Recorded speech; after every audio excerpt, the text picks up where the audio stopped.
Good evening, everyone, and thank you for joining us for Spotlight. This is Dr. Jacqueline King, and I'm the founder and CEO of Black Women Empowered, a social media ministry network. We empower through education and spirituality and a host of other um, opportunities for us to empower you. So tonight, we are with Dr. Ajibadi from the Brain and Body Foundation, and he's going to share some valuable information with you. Dr. Ajibadi, how are you? I'm doing well, Dr. King. Thank you for having me. Well, we're honored to have you empower our listeners, and I'm sure that they're going to want to know what you have to share. So I know you have some stuff that you want to share. So let's see if we can go ahead and give you the opportunity to do that. Okay. All right. All right. So I'll be just sharing my screen now. Just let me know if you see my screen. I do. Okay. Well, again, Dr. King, thank you for this opportunity. I think this is a really, really important topic, especially for the Black community and people of color, people with darker skin, and especially at this time of the year. I think this is about February now. And this is a time when we are not outside. There isn't as much sun. Most of us are bundled up indoors. And of course, there's COVID-19. So that further restricts our movements, which makes us more vulnerable to not only COVID-19, but a host of other things as well. But children of the sun, otherwise called the vitamin D story, I got to tell you, I've worked in the United States. I lived and worked here for about 10 years, and then I went back to Nigeria, and I've been back for going on 9 years now. And as soon as I got back home to Nigeria about 9 years ago, Dr. King, I things just started occurring to me. I was like, okay, why do we have more fibroids, for instance, among Black women? Because I was able to compare, right, between white and Black people in the States. And then, of course, back home, everybody's Black pretty much. So it just began to occur to me that there were some conditions that had more representation among the Black community, including cardiovascular disease, including strokes, including cancers. And I always used to wonder why. And another thing is that I wondered why no one was really talking about these things. So I began to search, and one of my one of one of my answers is what I really want to talk about. Again, that's about vitamin D. And I'm highlighting cardiovascular disease because it is the number one killer in the world, as you know, Dr. King. Again, it is worse among Black people. And I'm just going to be reading a couple of quotes here and there, but here's an interesting one. Blacks develop high blood pressure earlier in life and with much higher blood pressure levels than whites. Nearly 42% of Black men and more than 45% of Black women aged 20 and older have high blood pressure. You're going to be seeing this recurring theme, Dr. King. It says Black are worse, but it says women are worse than men among the Blacks. And again, to me, it's startling because Black women, as we know, they're the backbone of our society. They're the ones who take care of the kids, take care of the men, the husbands. They're the ones who provide that stability in the home. And if there are so many of them being affected, well, we got to do something about it, and we got to talk about it. And so again, this was bringing this up, and what I feel this topic is so important. A lot of times, doctors and people in general say it's all about racism, it's all about the disparity in healthcare, it's all about poverty and socioeconomics, so it's all about politics. And to some degree, that is true. But if we only leave it at that, what happens? It just becomes another political discussion, another political talking point. We don't get to look at it critically and therefore address the things that we should address. So absolutely, socioeconomics plays a role. It doesn't play the only role. Because again, I mean, if you think about it, there are Blacks, everybody in Nigeria pretty much is Black. They are the rich, they are the poor. Cancer, heart diseases are affecting all strata of society. So it's not just about racism. There's got to be something that is intrinsic to who we are as Black people, or maybe even to our genes, that is making us more prone to this. And I love this quote because this is by a doctor at the FDA who said this in sharp contrast to their white counterparts. Blacks, by the way, Dr. King, please feel free to chime in, ask a question. Okay. I love this quote. It says, in sharp contrast to their white counterparts, blacks have a much higher incidence and mortality of certain types of aggressive cancers and autoimmune diseases, including diabetes, that cannot be attributed entirely to socio-economic differences or to disparities in healthcare. So it's what she's basically saying is that there must be other things. And one of the things we're finding out is vitamin D3. And some of the things, I just want to quickly point out some of the things that we are beginning to find out are related to low vitamin D3. Again, Dr. King, why isn't everybody talking about this? Because vitamin D is such a simple and safe approach. If I had my way in Nigeria, in Africa, in the US, I would say everybody from the age of 20 should start supplementing, probably even earlier than that, should start supplementing with vitamin D. We're even using vitamin D with sickle cell disease patients, and we're having great results. So hypertension, coronary heart disease, type 2 diabetes, cancer, different kinds of cancers, obesity, even gum disease, periodontal disease. And yes, we know vitamin D, traditionally we know vitamin D is important for the bones and the teeth, but it's important for so much more than that, including the immune system, including the cardiovascular system. We'll talk about that some more. I have this man, Creflo Dollar, because he went public with his struggle with cancer. He had aggressive prostate cancer, I believe, before the age of 40. So as this man, some of you know, most of you know, that's Dr. Ben Carson, the former head secretary and neurosurgeon. Who I wanted to be a neurosurgeon as a kid, as a budding medical student, but he had aggressive prostate cancer as well before the age of 40. These are people who are not affected by the socioeconomic problems with healthcare, and yet they, along with many other men, by the way, prostate cancer is the number one. Black men are most prone to prostate cancer in the world. Everywhere you go to in society, Black men have the highest amount of prostate cancer, bar none. And that's me when I actually met him. So you are looking at several things. So this is like a diagram that tells who is more susceptible to vitamin D deficiency. You have a chronic disease like diabetes. You are older, over 40. You live in the northern parts of the U.S. They call it the 37th latitude, 37th parallel. Over and above that, you live in New England. You live in Wisconsin. You're going to have less exposure to vitamin D, less exposure to the sunlight, specifically the UVB, ultraviolet B rays. That is super important for the creation of vitamin D in the skin by the human being. Now, here's the problem. We Black people have a lot more melanin, which gives us the color, than white people do. And what that melanin does is that it blocks out the sun's rays. And therefore, you are not able to make vitamin D the way a white person or a pale skinned person would. This is not something to complain about or whine about. This just means it's important for you to know. And this slide here, I talk about the importance of vitamin D, what vitamin D is used for. Vitamin D actually is not just a vitamin. It's actually it's almost like a hormone. They call it a pre-hormone. And what it does is that they found that it regulates about 1/10 of our genes. We have over 20,000 genes, so over 2,000 genes are regulated by vitamin D. And amongst the things that vitamin D regulates are the immune system, the cardiovascular system, the brain.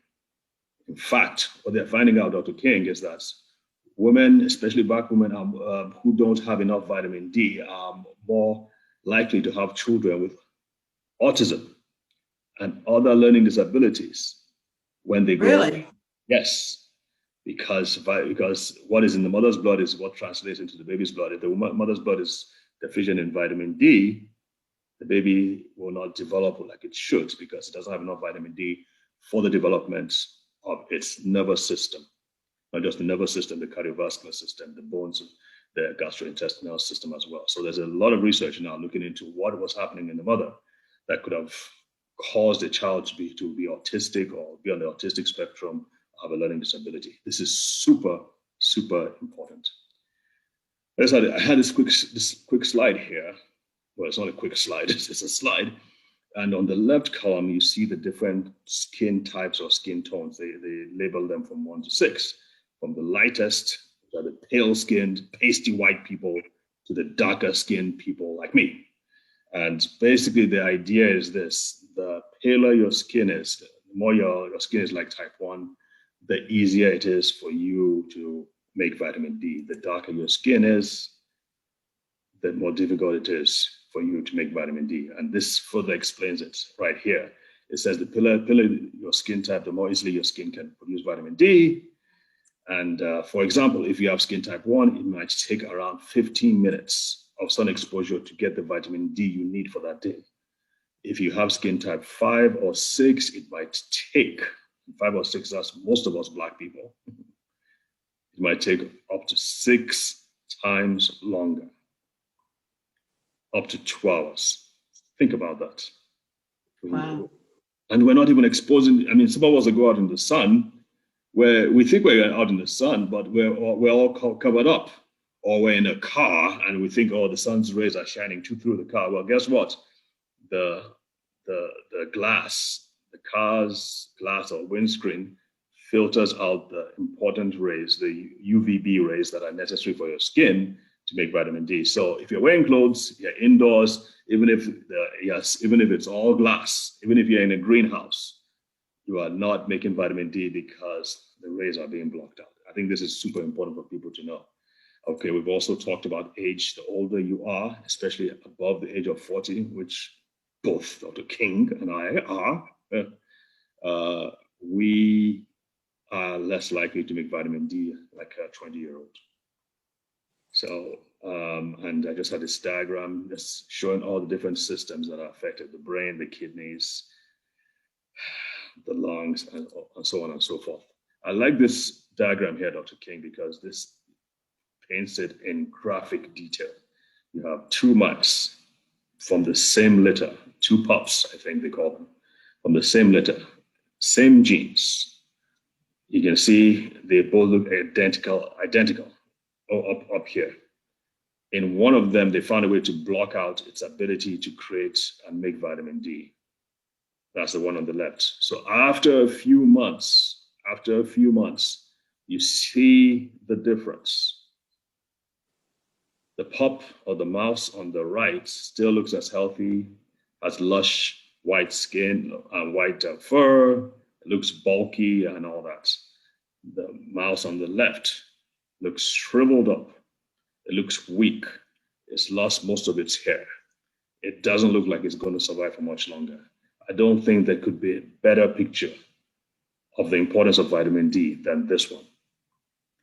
Again, you really want to consider vitamin D, not just for disease or sickness, but it is just the rational, reasonable thing to do. If you're Black and if you know that you have, you're not out in the sun much and you're over the age of 40, you must. It's just a common sense thing to do, to take vitamin D. This is also important in COVID-19. What we're finding out now, and this is research that has been done all over the world now, Dr. King, whether in Israel, in the US, in the UK, in Indonesia, in the Orient, in Asia, they're finding out that those who have the most moderate to most severe forms of vitamin D, and those who die, those who have the more severe forms, moderate to more severe forms of COVID-19, and those who die from COVID-19 are almost without exception deficient in vitamin D. Those who had sufficient levels of vitamin D before they were infected or contracted COVID-19, those are the ones who have the milder forms of COVID-19 and almost always survive the COVID-19. Wow. And you saw in the United Kingdom too, in fact, they were saying as much as 4 times the deaths of white people, Black people were having that. Now, they were all pointing to the fact that they're the menial workers, they're the ones who are out in the open more, they're the ones in contact with the public and all that. And that, of course, could be a factor. But why aren't they also talking about vitamin D? I don't understand it. And if you look at it, the top factors for COVID-19 severity: age, obesity. The heavier you are, the less vitamin D you're going to make. That's a rule. Cardiovascular disease, hypertension, diabetes, pulmonary disease, if you already have it. This is what in COVID-19, this is one area in which women health-wise have an advantage over men, and that's when it comes to COVID-19. Significantly more numbers of men die from COVID-19 than women do. Of course, if you have dark skin, you are more susceptible to COVID-19, and if your blood group is blood group A as opposed to O and B. I don't know why. I've asked my friends who are pulmonologists and who are practicing here. They really don't have an answer for me either. So it's still conjecture as far as we're concerned. So it just makes sense to take ample enough amounts. And now the statistics say you can't take anything, especially if you're Black. I mean, they got this number for white people. And the new recommendation, I know the FDA and the required dietary allowance is still saying 600 to 800 international units. But the people who know, people who have done the research, who have gone to Africa and other parts of the world, they are saying that that is too low. You need at least 5,000. I say nothing less than 10,000. That is my recommendation. I'm on TV in Nigeria. I talk about it all the time, especially during this COVID-19 time. You really, really want to. I would rather be caught, if COVID-19 were to catch me, I would rather it caught me with too high levels of vitamin D than too low levels. What do you think, Dr. King? That's very interesting. Yeah, I think that, this is good information, and you and I talked about it. You told me 10,000. I told you I was taking 1,000. I've upped it. I'm not quite at 10 yet, but I've upped it quite a bit. Well, but this is good information. I had no idea that vitamin D was directly connected to COVID. But it's interesting. Tyler Perry too came on. He came on and he did a skit on Instagram, and he said, please, he went to see his dermatologist in LA, and he said, guys, you need to take vitamin D. And he went on out in public to say his vitamin D levels were low. I think he mentioned either Oprah had low vitamin D levels as well. And he was begging the Black community, take vitamin D, especially during this COVID-19 times. It could save your life. So I just wanted to end this part, Dr. King. Did you want to say something? No, I think that's great information. I hope that our audience, takes this serious, because we are losing a lot of our people to COVID. Up until now, I mean, it's still a big issue with the community, right? Yeah, a lot of we're still losing a lot of Black people are dying with it, and a lot of it has to do with obesity and diabetes. I'm sorry. Diabetes, hypertension, chronic disease. You think? All of it. Yeah. So, in addition to vitamin D, I would also recommend vitamin C. They're doing research on that as well. Vitamin C helps with the immune system, as with vitamin D, and really, COVID-19, if anything, is a failure of the immune system. If the immune system was working like it should, if all our immune systems were working like they should, we would be able to stop COVID-19 at the level of here, the throat upwards, because that's the way COVID-19 comes in. Comes in through the mouth, comes in through the nose. The immune system is there waiting to stop the further progression. And if our immune systems are working like they should, it should stop it at that point. So the worst you should get, problems you have is loss of smell, loss of taste, maybe a little cough, a fever maybe, if the immune system is working like it should. It shouldn't allow it to go to the lung and cause the damage that it's causing. It's interesting because my neighbors, I was out yesterday shoveling, and my neighbor, who is 67, her husband is 72, they both got COVID, and he has cancer, Oh, and he wow. survived. Oh, fantastic. Yeah, Fantastic. and he went in remission with his cancer. Now, my stepmother has COVID. She's in the hospital now. She's been in there for 3 weeks, and she just came off the respirator. She was on the respirator for 3 weeks. Yes. Oh my goodness. Oh my goodness. Well, thank God she made it.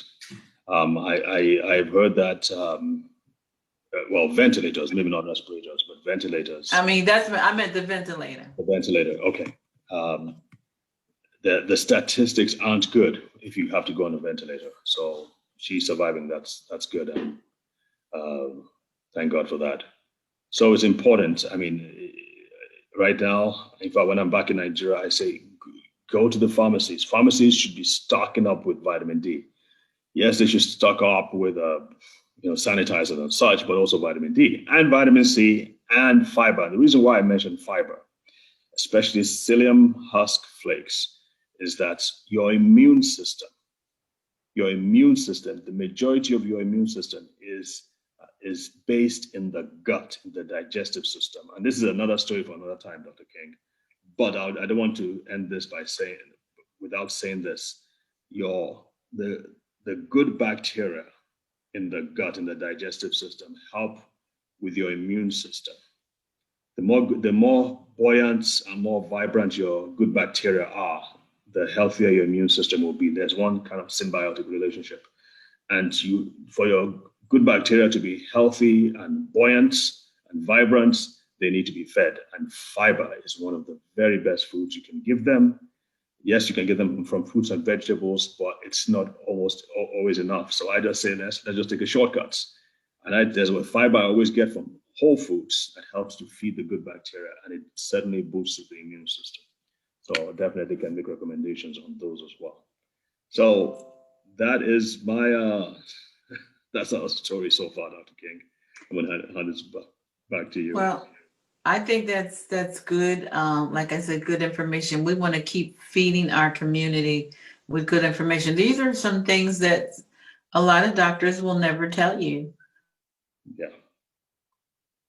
Unfortunately, I had quickly. No, I've handed it back to you, but I just wanted to say this real quick too. I have a friend who just moved to, I believe, Tulsa, Oklahoma, from up north, and he wants to do his yearly checkup, and he's a medical doctor, so he's very educated, and of course, finances shouldn't be a problem. So he wants to do his medical checkup, and he takes the time to look for a black doctor like him who understands his needs or should understand his needs.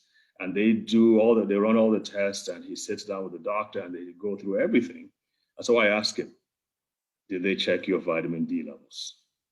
And he said, no. And in my mind, I'm like, you went through all this trouble to get a black doctor, and a black doctor can't tell you this?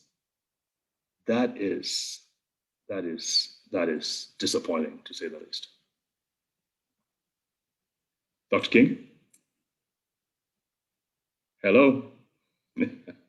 Looks like we lost him. All right, folks. I am going to round this up here. Thank you so much for. Okay. What happened?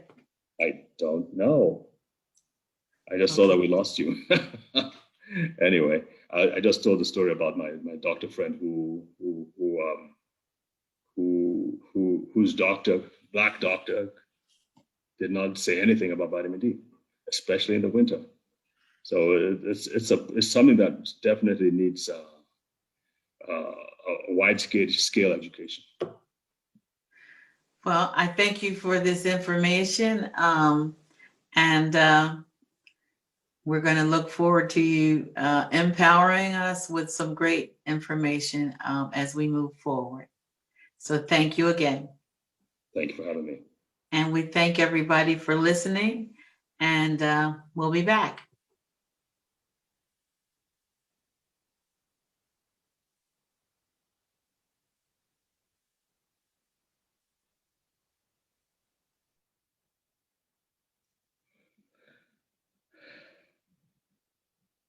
Are you there?